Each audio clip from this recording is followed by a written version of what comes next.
Now we'll be starting with the next part of the chapter which is soil erosion. अब हम बात करते हैं soil erosion होता क्या है. It refers to the removal of top layer of soil by different agents of weathering like water, wind, etc. जब हमारी soil का upper layer जो होती है, upper part होता है, वो remove हो जाता है, erode हो जाता है. किस वजह से? वाटर रन करने की वजह से, ठीक है, विंड्स की वजह से, ग्लेशियर एक्शन की वजह से, या अदर जोग्राफिक टर्म्स, किसी भी चीज़ की वजह से अगर ऐसा होता है कि सॉइल का अपर कवर रिमूव हो जाए तो उस प्रोसेस को क्या कहते हैं? Soil erosion. कॉजेस क्या होते हैं? पहला, डिफॉरेस्टेशन. डिफॉरेस्टेशन आपको पता है कि जहाँ पर भी प्लांट्स होते हैं, ट्रीज होते हैं, tree bind the soil particles together. ठीक है, अब ट्री क्या करते हैं कि एक जितने भी सॉइल पार्टिकल्स होते हैं उसको जोड़ कर रखते हैं. ठीक है, क्योंकि रूट्स होल्ड करती है. ट्री की लॉन्ग रूट्स होती है जो अंडरग्राउंड होती है, उसकी वजह से सॉइल क्या होती है? फर्म होती है. बट अगर ट्रीज कट कर देते हैं, किस वजह से? ह्यूमन एक्टिविटीज़ की वजह से. For example housing, laying roads, इसी तरह की ह्यूमन एक्टिविटीज़ की वजह से अगर हम ट्रीज़ को कट कर देते हैं तो सॉइल लूज हो जाती है, एंड सॉइल लूज हो जाती है तो ऑब्वियसली कॉजेज सॉइल इरोजन.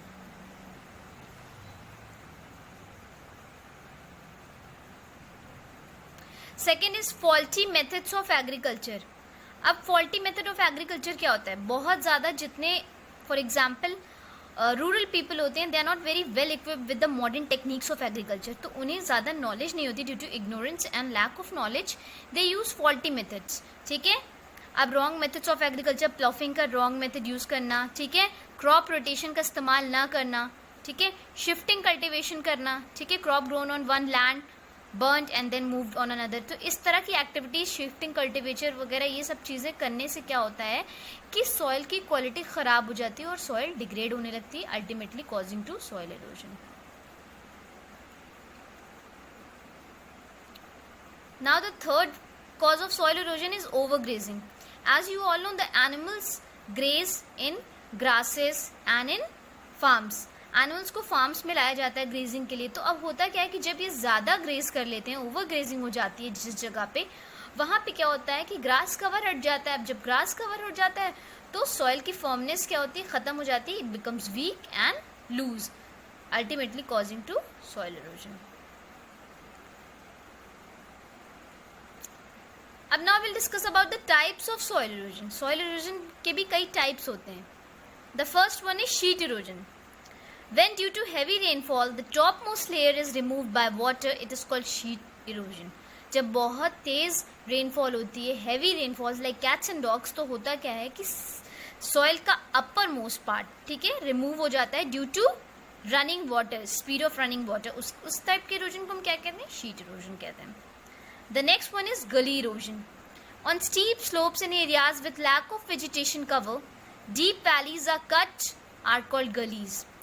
अब स्टीप स्लोप्स मतलब कि जैसे कि माउंटेनियस एरिया पे, पहाड़ों पर क्या होता है कि स्टीप स्लोप्स होती है, ढलान जो होती है बहुत स्टीप होती है, गहरी होती है. वहाँ पर क्या होता है? वेजिटेशन ज़्यादा ढलान पे क्या होता है? नहीं हो पाता है. ठीक है, वैलीज इनकी डीप कट वैलीज होती हैं, काफ़ी डीप कट्स होते हैं और दोनों स्लोप्स काफ़ी गहरे होते हैं. ठीक है, तो इन डीप कट्स को क्या बोलते हैं? हम गलीज बोलते हैं. गली cut agriculture land and make it unfit for cultivation.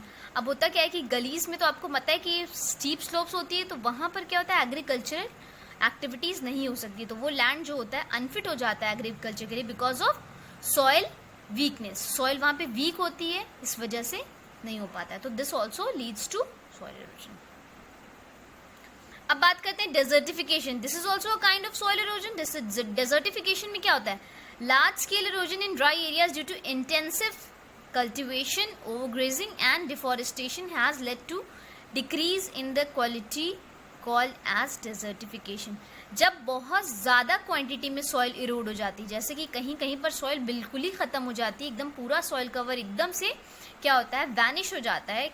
किस किस एक्टिविटीज़ की वजह से? कल्टीवेशन की वजह से. जब बहुत ज़्यादा कहीं पर क्या है, क्रॉप्स ग्रो कर दी गई है, ओवरग्रेजिंग हो गई है, या फिर ट्रीज़ वगैरह काट दिए गए हैं, उसकी वजह से बहुत ज़्यादा इरोजन हो जाता है, तो उस प्रोसेस को हम क्या कहते हैं?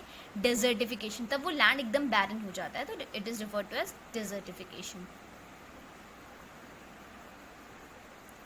Now we'll move on to another important topic, that is soil conservation. अभी तो हमने पढ़ा कि सॉइल इरोजन क्या होता है, उसके टाइप्स क्या होते हैं. नाउ विल डिस्कस कि सॉइल कंजर्वेशन क्या है. Soil is a natural and national resource. ये हमारा नेचुरल है और हमारी कंट्री का भी एक रिसोर्स है.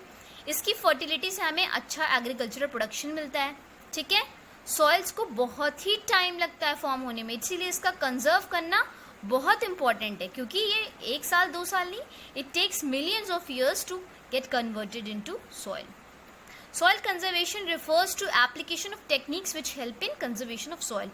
अब soil conservation actually इसकी मीनिंग क्या होती है कि ऐसी टेक्निक्स को अप्लाई करना सॉइल में जिसकी वजह से क्या हो कि सॉइल कंजर्व हो सके. टेक्निक्स फॉर सॉइल कंजर्वेशन, सबसे पहली क्या है, एफॉरेस्टेशन. ये तो मोस्ट इंपॉर्टेंट है, आप सभी को पता है कि एफॉरेस्टेशन क्या होता है. It refers to the growing of trees in an area as trees bind the soil particles together and prevent in soil erosion. किसी लार्ज एरिया में ढेर सारे ट्रीज को ग्रो करना एफॉरेस्टेशन कहलाता है. वो क्या करती हैं, उनकी रूट्स हमारे सॉइल को बाइंड करके रखती हैं, तो it prevents soil erosion and thus conserve the soil. Making dams and barriers. अब जहाँ पे डैम्स होते हैं, वाटर डैम्स होते हैं, बैरियर्स मतलब बैरिकेड्स, लैंड में बैरिकेड्स लगा दिए जाते हैं. ठीक है. फिर जोग्राफिकल बैरियर्स गवर्नमेंट से के थ्रू या फिर किसी एंटरप्रेन्योर के थ्रू लगा दिए जाते हैं जिनका एग्रीकल्चरल वर्क होता है, वो बैरियर्स एंड डैम्स बनवा देते हैं. ठीक है. Many rivers causes soil erosion due to heavy rainfall. अब बहुत ज़्यादा रिवर्स क्या होते हैं, जब ओवरफ्लो करने लगते हैं रेनफॉल की वजह से, तो पानी बहता है, पानी रन करता है, तो वो अपने साथ सॉइल का मटीरियल क्या करता है, रिमूव कर देता है. तो उसके फ्लो को रेगुलेट करने के लिए जब हम क्या करते हैं, बैरियर्स और डैम्स बनवा देते हैं, तो वहाँ के पानी के फ्लो की स्पीड डिक्रीज हो जाती है, जिससे कि सॉइल कंजर्व हो सकती है. Keep a check on overgrazing. अब सबसे इंपॉर्टेंट पॉइंट क्या है कि एनिमल्स की ग्रेजिंग के लिए सेपरेट ग्राउंड्स बना देना चाहिए जहाँ पे एग्रीकल्चरल एक्टिविटी ना होती हो. ठीक है. तो जितना एरिया अगर उनके लिए बनाया गया है सिर्फ उसमें ही सॉइल इरोजन होगा, बाकी हमारा क्या होगा, कंजर्व रहेगा. तो हमें रेगुलरली चेक करना होगा कि ओवरग्रेजिंग तो नहीं हो रही है, और अगर ग्रेजिंग हो भी रही है तो एक पर्टिकुलर एरिया में हो रही है, सेपरेट ग्राउंड में हो रही है. Next important method is crop rotation. Crop rotation should be applied. In this, the crop should be grown in rotation as they help in maintaining the soil fertility. अब होता क्या है कि हर साल एक ही क्रॉप को नहीं लगाना चाहिए. जैसे कि हमने ईयर 1 में, जैसे कि आप डायग्राम देख सकते हैं, मॉल्च एंड बार्ले लगाया. ठीक है. तो ईयर 2 में क्या किया आपने, स्प्रिंग व्हीट लगाया. ईयर 3 में आपने क्या लगाया, पोटैटो लगाया. ईयर 4 में आपने फिर से मॉल्च बार्ले. तो रोटेट करना चाहिए. We should not stick to only cropping of one cereal. हमें एक सीरियल की क्रॉपिंग नहीं करनी चाहिए, हमेशा एक सीरियल को कल्टीवेट नहीं करना चाहिए. We should do crop rotation, बदल बदल कर. इससे क्या होता है कि कुछ न्यूट्रिएंट्स अलग सॉइल में, अलग सीरियल्स में पाए जाते हैं, कुछ न्यूट्रिएंट्स अलग सीरियल्स में पाए जाते हैं. तो ये हमें मदद करते हैं सॉइल की फर्टिलिटी को मेंटेन करने में. Next important technique is terrace farming. What is terrace farming? जहाँ पे स्लोप्स होती है, specially in mountainous areas, hilly areas, वहाँ पे क्या करते हैं हम, हिल्स पे छोटे छोटे टेरेस लाइक स्ट्रक्चर, जैसा कि आप डायग्राम में देख सकते हैं कि टेरेस की तरह स्ट्रक्चर बने हुए हैं. ऐसे स्ट्रक्चर बना दें ताकि क्या हो, जब हवा चले, विंड का एक्शन हो, या पानी अगर हमारा फ्लो करे वहाँ से, तो क्या हो, एक जगह होल्ड कर सके. जैसे टेरेस बनेगा तो वो बैरियर हो जाएगा ना. अगर यहाँ पे स्लोप होगी तो पानी और विंड आसानी से सारे मटेरियल को इरोड करके ले जाएगा, सॉइल मटेरियल को. बट अगर टेरेस की तरह से स्ट्रक्चर्स बना देंगे तो विंड की स्पीड और वाटर की स्पीड कम हो जाएगी, जिससे हम सॉइल को कंजर्व कर सकते हैं. शेल्टर बेल्ट्स बनाना. इस टेक्निक में क्या होता है, trees are planted in the direction of wind. It is done so that wind does not cause erosion and their speed reduces. जहाँ पर क्रॉप कल्टीवेशन होता है, जहाँ पे हमने खेत है, हमारे खेत है, हमने अपनी क्रॉप्स लगाई हुई है, वहाँ पे सॉइल इरोजन ना हो तो क्या करते हैं, वहाँ पे बीच बीच में हम क्या करते हैं, ट्रीज लगा देते हैं. ठीक है. ट्रीज लगा देते हैं जिनको हम शेल्टर बेल्ट्स कहते हैं. वो ट्रीज किस डायरेक्शन में लगाए जाते हैं, डायरेक्शन ऑफ विंड में, जहाँ से विंड का डायरेक्शन होता है. फॉर एग्जाम्पल अगर नॉर्थ साइड से विंड आ रही है तो हम नॉर्थ साइड पर क्या करेंगे, ट्रीज को प्लांट कर देंगे. ठीक है. अगर वेस्ट से आ रही है तो वेस्ट की तरफ प्लांट कर देंगे, और साउथ से आ रही है, ईस्ट से आ रही है तो ईस्ट की तरफ प्लांट कर देंगे. इससे क्या होती है कि स्पीड जो होती है विंड की रिड्यूस हो जाती है, जिससे हम इरोजन को बचा सकते हैं. अब कॉन्टूर प्लॉफिंग क्या होती है? It is a practice of ploughing along the contours of steep slope in mountains. With the help of this technique, surface runoff and soil erosion can be decreased. Mountains में क्या किया जाता है, कॉन्टोर्स, जैसे कि आप देख सकते हैं इस टाइप के कॉन्टोर्स। बीच बीच में क्या करते हैं हम, ग्रासेस लगाए हुए, देखिए बीच में ग्रासेस हैं, पहले एक जगह लैंड दिख रहा है ब्राउनिश कलर का, ग्रीन कलर का ग्रासेस है, फिर ब्राउनिश लैंड, फिर ग्रीन कलर की। इस तरह से क्या करते हैं हम कि ग्रासेस हम ग्रो करते हैं, ठीक है। तो इससे क्या होता है कि जब पानी बहता है या विंड चलती है तो उसकी स्पीड क्या होती है, स्लो हो जाती है माउंटेन एरियाज में, और हम आराम से सॉइल को कंजर्व कर सकते हैं। Now the topic is complete and we'll move on to the project work. You have to find out and discuss any 5 soil conservation schemes initiated by the government. हमारी गवर्नमेंट ने बहुत सारी ऐसी schemes चलाई हैं, उनके बारे में डिटेल में डिस्कस करना है, उनके इम्पैक्ट बताना है और उसकी अचीवमेंट्स बताना है आपको, ठीक है। एनी 5। Thank you class.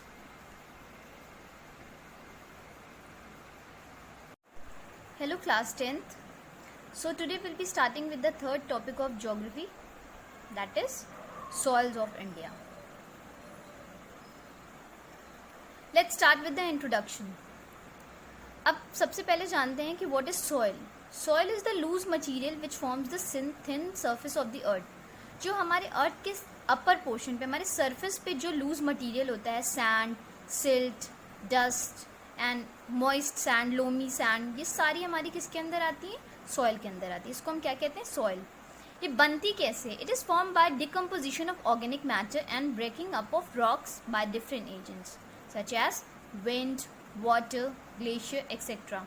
जब हमारे different organic matter, for example vegetable peels, wood crushes and different types of rocks, soft rocks, जब ये क्या करती हैं, डिकम्पोज होती हैं और ब्रेक डाउन करती हैं, उसके बाद क्या होता है कि एक अलग सा सब्सटेंस बन के आता है brown colour, that is soil. The next is the organic matter form by decomposition of plants and animals is called humus. अब देखिए, जो हमारा organic matter plants and animals के डिकम्पोज होने से जो बनता है उसको हम क्या कहते हैं, ह्यूमस कहते हैं। फॉर एग्जाम्पल प्लांट्स हैं, ठीक है, डिकम्पोज हो गए, गिर गए, उसके बाद क्या हुआ, बैक्टीरिया ने उन्हें डिकम्पोज कर दिया। उसके बाद क्या है, एनिमल्स है, एनिमल की डेड बॉडीज है, वो डिकम्पोज हो गई, तो उससे जो ऑर्गेनिक मैटर प्रिपेयर होता है दैट इज ह्यूमस।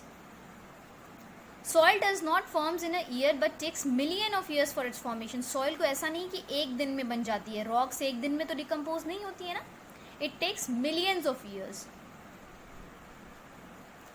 चलिए now study about the importance of soil, how soil is important for all of us. First of all, it forms basis for growth of crop. जब तक हमारी soil नहीं होगी तब तक क्रॉप नहीं होगी, तो हमारे क्रॉप की ग्रोथ के लिए हमारा मेन क्या है, सॉइल का होना। जितना भी एग्रीकल्चरल प्रोडक्शन है हमारी सॉइल की क्वालिटी पे डिपेंडेंट है। फॉर एग्जाम्पल, अगर सॉइल की quality is good then the quality of crop will also be good, but अगर हमारी सॉइल की क्वालिटी अच्छी नहीं है, इट्स डस्टी, सैंडी, तो हमारा क्या होगा कि प्रोडक्शन भी अच्छा नहीं होगा। For example, Ganga plain is the best for suitable for growth of crops. अब क्या होता है कि गंगा प्लेन जो है हमारे क्रॉप्स की ग्रोथ के लिए बहुत अच्छा है, because it's very much nutritious soil. The second is soil support animal life and various animals like earthworms, rats live in soil. अब जितने कि हमारे बहुत सारे ऐसे एनिमल्स होते हैं जो सॉइल के थ्रू अपना क्या होता है, घर बनाते हैं। फॉर एग्जाम्पल, रैट्स हैं, स्नेक्स हैं, ये सब क्या होता है, सॉइल में अपना क्या करते हैं, घर बनाते हैं, they live in soil. Earthworms भी सॉइल में पाए जाते हैं, एनिमल्स भी हैं, सॉइल के ऊपर ही क्या करते हैं, रहते हैं। तो सॉइल हमारे काफ़ी सारी ह्यूमन लाइफ और काफ़ी सारे एनिमल लाइफ के लिए, प्लांट लाइफ के लिए ज़रूरी है। It forms the basis for the growth of various plants consisting of fruits and vegetables which are necessary for survival of human life. अब बहुत सारे हमारे फ्रूट्स ऐसे होते हैं, वेजिटेबल्स ऐसे होते हैं जो कि किसमें, सॉइल में ही ग्रो होते हैं। फॉर एग्जाम्पल, ट्रीज होते हैं, फ्रूट्स के ट्रीज होते हैं, वेजिटेबल्स के ट्रीज होते हैं, उसको उन सबको क्या चाहिए, सॉइल चाहिए, तभी तो वो ग्रो कर पाएंगे। सॉइल में ही तो उनकी स्टेम होगी, होल्ड करेगी, तो ये हमारे लिए सॉइल बहुत इंपॉर्टेंट है। Next, factors of soil formation. Soil बनने के लिए क्या क्या चीज़ें रिस्पॉन्सिबल होती हैं। सबसे पहले हम आते हैं पेरेंट मटेरियल, ठीक है। पेरेंट मटेरियल क्या होता है, द मटेरियल लाइक रॉक्स। हमारा सबसे पहले जो सॉइल किससे बनती है, रॉक से। रॉक्स हमारा मेन मैटर होता है, ऑर्गेनिक मैटर भी होता है और रॉक भी होता है, both are called as parent material. Rocks are converted into fine sediments made by weathering caused by different agents like water, wind। अब क्या होता है कि मिलियंस ऑफ ईयर्स में हमारी जो रॉक्स होती हैं उनके ऊपर विंड होती है, विंड पास होती है, वाटर पड़ता है, ठीक है, उस ग्लेशियर के वाटर उसमें से पास होता है, तो ये क्या करती है, डिकम्पोज होती जाती है, धीरे धीरे इरोजन हो जाता है, ये छोटे छोटे फाइन पार्टिकल्स इसके क्या होने लगते हैं, ड्रिफ्ट करने लगता है। अब ये फाइन पार्टिकल्स कहीं ना कहीं जाके डिपॉजिट होते हैं, तो ये डिपॉजिट होके क्या बनाते हैं, सॉइल बनाते हैं। The second is relief. अब बात करते हैं रिलीफ क्या होता है। The uneven nature of earth surface called relief. अब जितना भी हमारा अर्थ सर्फेस, ऐसा तो नहीं कि सारे सर्फेस प्लेन है, कुछ हमारा प्लेट्यू है, कुछ माउंटेन है, ठीक है, कुछ प्लेन्स हैं, एलिवेटेड है, कहीं पर एलिवेशन है, कहीं पर एकदम फ्लैट है, कहीं पर क्या है, डिप्रेशंस हैं, गड्ढे हैं। तो ये जो अनइवन नेचर ऑफ अर्थ है इसको क्या कहते हैं, रिलीफ कहते हैं। Steep slopes allow water to move fastly. अब जैसे स्टीप स्लोप्स होती हैं, जैसे कि पहाड़ों की जो होती है स्लोप होती है काफ़ी गहरी होती है, तो उससे वाटर मूव करता है, ठीक है, वाटर मूव करता है, अपने साथ काफ़ी सारी चीज़ें लेके आता है, ठीक है, अलूवियम लेके आता है, उससे क्या बनती है, हमारी सॉइल बनती है। जेंटल स्लोप क्या करती है, अलाउ डिपोजिशन ऑफ सेडिमेंट्स। अब जहाँ पर स्लोप जेंटल हो गई वहाँ पर आके क्या हो गया, डिपॉजिट हो जाएगा, जो ऊपर से हमारा सामान आया है, जो सेडिमेंट्स आए हैं वो डिपॉजिट हो जाएंगे, तो इसकी वजह से सॉइल फॉर्मेशन वहाँ पे हो गया। तो दोनों ही ज़रूरी है। अब तीसरा फैक्टर क्या है जो सॉइल बनने के लिए हमारा important है, that is natural vegetation. अब natural vegetation, it refers to the growth of plant in an area. Plants bind the soil particles together and provide its leaf material which acts as a humus for soil. So areas which have high natural vegetation have good soil. किसी किसी जगह पे क्या होता है कि natural vegetation होते हैं जो प्लांट्स अपने आप ग्रो करते हैं, जिसमें ह्यूमंस का कोई लेना देना नहीं होता है, ठीक है, जिसमें विदाउट एनी ह्यूमन इंटरफेरेंस अपने आप नेचुरली प्लांट्स ग्रो करने लगते हैं, ग्रासेस ग्रो करने लगती है। अब होता क्या है कि जहाँ पे प्लांट ग्रो होती है वहाँ पे सॉइल अपने आप बाइंड होती है, ठीक है, जहाँ पे मान लीजिए प्लांट्स नहीं है, सॉइल क्या होती है, इरोजन होने लगता है, हवा चलती है तो पूरा सॉइल एक जगह से दूसरी जगह पहुँच जाता है। लेकिन प्लांट वाले एरिया में सॉइल एकदम फर्म होती है, ठीक है, तो ये भी बहुत इंपॉर्टेंट है। जहाँ पे ज़्यादा हमारे प्लांट्स होंगे वहाँ पे लीफ भी होगी। प्लांट्स में लीफ क्या होती है, एक टाइम के बाद शेड होना स्टार्ट हो जाती है, शेड होने के बाद वो भी एक तरह से ऑर्गेनिक मैटर ह्यूमस की तरह काम करती है, जो सॉइल को न्यूट्रिशियस बनाती है। Understand.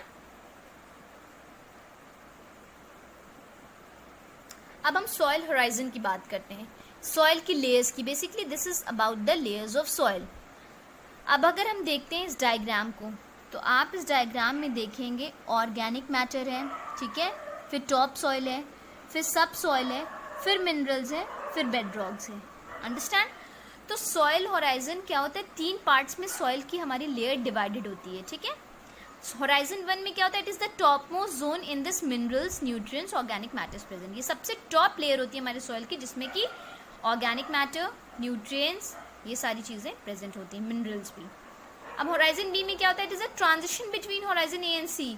Horizon A and C के बीच में जो एक लेयर होती है उसको कहते हैं हम होराइजन बी। अब होराइजन सी क्या होता है, it consist of loose material, it forms the first layer of soil formation. अब सबसे पहला हमारा देखिए टॉप सॉइल होराइजन ए है, होराइजन बी में हमारा ट्रांजिशन है, होराइजन सी में क्या है, सबसे लास्ट वाला, इसमें लूज मटेरियल होता है, सैंडी मटेरियल होता है, जो सॉइल फॉर्मेशन का बेसिस होता है। यहाँ पे क्या होता है, सबसे पहले फॉर्म सॉइल होराइजन सी में ही होती है, फिर उसके बाद B is a transitional layer, ठीक है, उसके बाद हमारी ए होती है। चलिए अब आते हैं सॉइल के क्लासिफिकेशंस पे। ये बहुत इंपॉर्टेंट है, आप सभी को पता है कि सॉइल डिफरेंट टाइप्स की होती है according to the type of rocks, vegetation they are formed. In ancient time soil was classified into 2 उर्वरा सॉइल्स एंड उसरा, फर्टाइल एंड इनफर्टाइल। उर्वरा is fertile and Usra is infertile. United States Department of Agriculture has divided into insectisols, antisols, alphisols. इसको इन्होंने 3 parts में divide किया हुआ है, ठीक है, 3 पार्ट्स। इंसेप्टिसोल्स हमारा क्या होता है, जो हमारी सैंडी सॉइल होती है। एंटीसोल्स हमारे क्या होते हैं, जो हमारी लोमी सॉइल्स होती है। एल्फिसोल जो हमारी न्यूट्रिशियस, जिसमें कि हमारी एक डिफरेंट सॉइल होती है, न्यूट्रिएंट्स, एक कुछ पर्टिकुलर न्यूट्रिएंट्स प्रेजेंट होते हैं। अब बात करते हैं on the basis of colour composition, characteristic and location, Indian council of agricultural research has divided the soils into 7 classes. ICAR ने इनको 7 पार्ट्स में डिवाइड किया है, ठीक है। The first is forest soil, the second is alluvial, the third is desert soil, the fourth is black soil, fifth is laterite soil, sixth is saline soil, seventh is red and yellow soil. So we will study them individually in detail in the next part. Now we'll study with the first category of soil, that is forest soil. These kind of soil are found in areas with sufficient rainfall. जहाँ पे sufficient rainfall होती है वहाँ पे ये soil पाई जाती है, और जहाँ पे क्या है कि फॉरेस्ट की थिक ग्रोथ हो, घने जंगल होते हैं, बहुत अच्छी रेनफॉल होती है, वहाँ पे ये हमको मिलती है इस टाइप की सॉइल. ये कैसी होती है? They are loamy on valley sides. Valley मतलब कि किनारों पर क्या होती है, लोमी होती है, थिक होती है, मतलब हमारी ये काफ़ी थिक सॉइल होती है. और इसमें की जो ह्यूमस क्वालिटी होती है सॉइल की बहुत अच्छी होती है. ह्यूमस मतलब आपको मैंने पहले भी बताया, ऑर्गेनिक मैटर जो होता है वो उसकी क्वालिटी बहुत अच्छी होती है. स्नो बाउंड एरियाज अगर है कहीं पर तो वहाँ पे क्या होता है, ये सॉइल जो होती है एसिडिक होती है, एसिड कंटेंट ज़्यादा होता है इसमें, और ह्यूमस लो होता है, ऑर्गेनिक मैटर लो होता है. कहाँ पाई जाती है forest soil? They are found in states like Jammu and Kashmir, Uttarakhand, Himachal Pradesh, Arunachal Pradesh. Now will move on to the next category of soil, that is alluvial soil, and this is the most important one. These are soil formed by depositional work of rivers. अब क्या होता है कि reverse का course होता है, ठीक है. रिवर्स एक जगह से दूसरी जगह पर क्या करते हैं, ट्रैवल करते हैं, एक रिवर से दूसरे रिवर तक. एक स्ट्रीम से रिवर बनता है, फिर रिवर्स जाके सी में ज्वाइन करते हैं.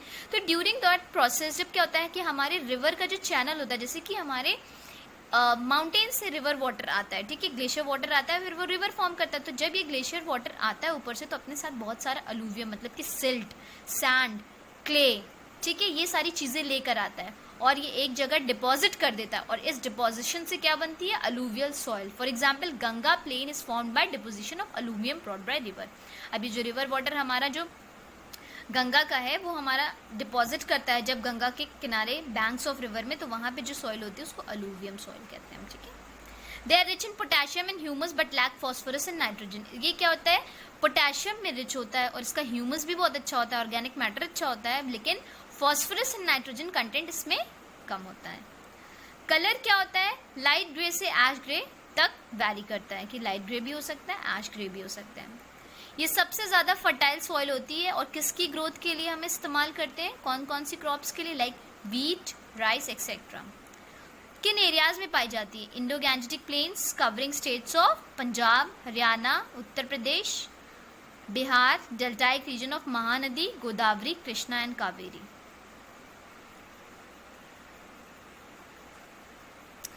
अब देखिए ये मैप है, इसमें आपको मेजर सॉइल जो है कहाँ कहाँ पाई जाती है वो दिखाई जाती है, ठीक है.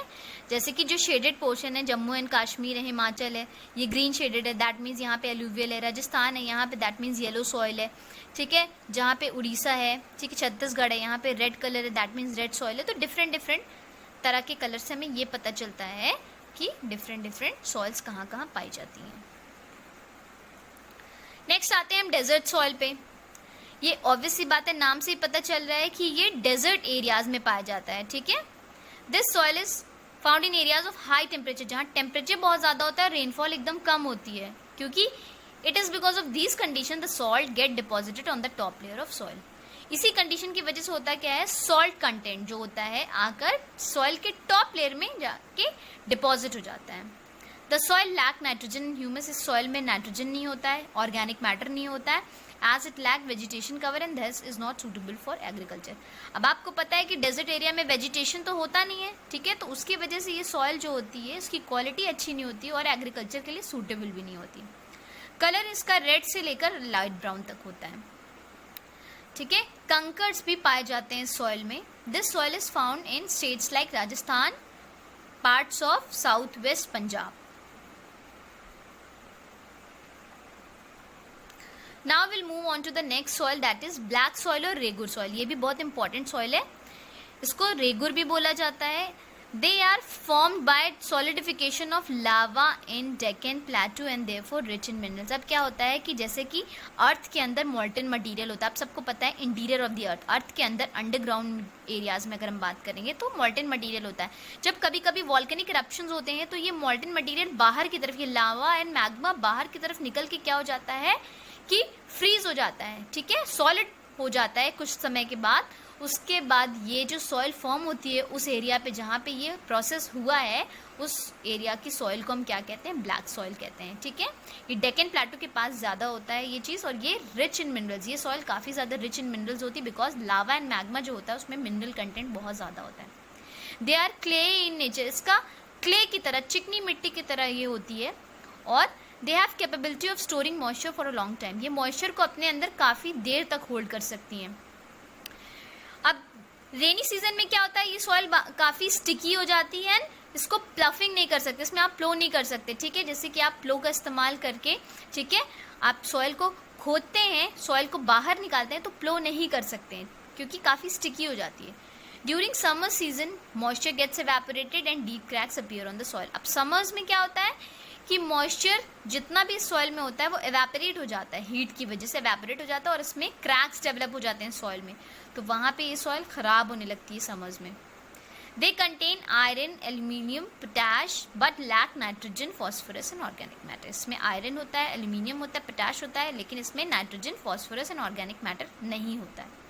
ये कॉटन की ग्रोथ के लिए बेस्ट सॉइल होती है। They are found in states like Maharashtra, Karnataka, Madhya Pradesh and Andhra Pradesh. Now we'll come on to the next soil, that is laterite soil. These soils are formed by the process of leaching. अब देखिए leaching क्या होता है। Leaching is the process by which soil is being removed due to high temperature and high rainfall. अब होता क्या है कि जब टेम्परेचर बहुत ज़्यादा होता है और रेनफॉल बहुत ज़्यादा होता है, तो जो सॉइल में केमिकल्स एंड न्यूट्रिएंट्स होते हैं, मिनरल्स कंटेंट होता है, ये क्या होते हैं, लीच मतलब कि रिमूव हो जाते हैं, एक जगह से दूसरी जगह पहुंच जाते हैं और सॉइल में कुछ नहीं बचता है, बैरन सॉइल बच जाती है, ठीक है, मिनरल सारा चला जाता है।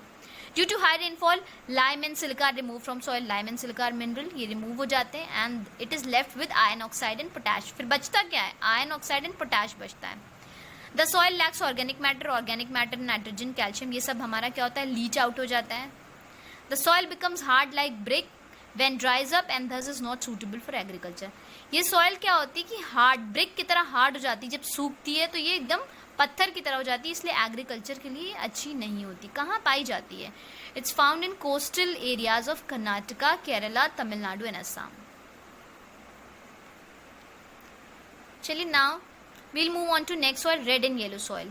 अब ये कैसे फॉर्म होती है, they are form due to weathering of metamorphic rocks. Metamorphic rocks हमारी क्या होती है, ये हमारे रॉक साइकिल के अंदर सेकेंड टाइप ऑफ रॉक्स होती है। मेटामॉर्फिक रॉक्स बनती कैसी है, हमारी इग्नियस रॉक्स जो होती है, हमारी जो लावा से रॉक्स बनती है, जब वो क्या होती है, डिपॉजिट हो जाती है कहीं जाके दूसरी जगह, उसमें डिपोजिशन एंड वेदरिंग हो जाती है, तो जो एक नई रॉक तैयार होती है वो मेटामॉर्फिक रॉक होती है। अब ये मेटामॉर्फिक रॉक जब क्या होती है कि वेदर होने लगती है, घिसने लगती है, ठीक है, जोग्राफिक प्रोसेस की वजह से, इरोजन की वजह से, वाटर की वजह से, विंड की वजह से, तो वहाँ पर हमारी रेड सॉइल फॉर्म होती है।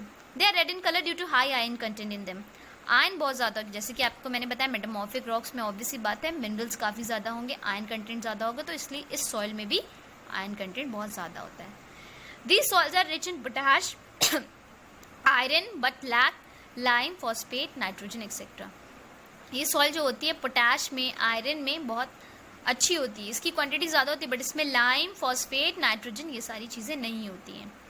With the application of fertilisers they are suitable for the growth of wheat and rice. अगर हम इस सॉइल में फर्टिलाइजर्स का इस्तेमाल करें तो इसको हम व्हीट एंड राइस की ग्रोथ के लिए सूटेबल बना सकते हैं। कहाँ पाई जाती है ये, महाराष्ट्र, कर्नाटका, छत्तीसगढ़, उड़ीसा एंड झारखंड।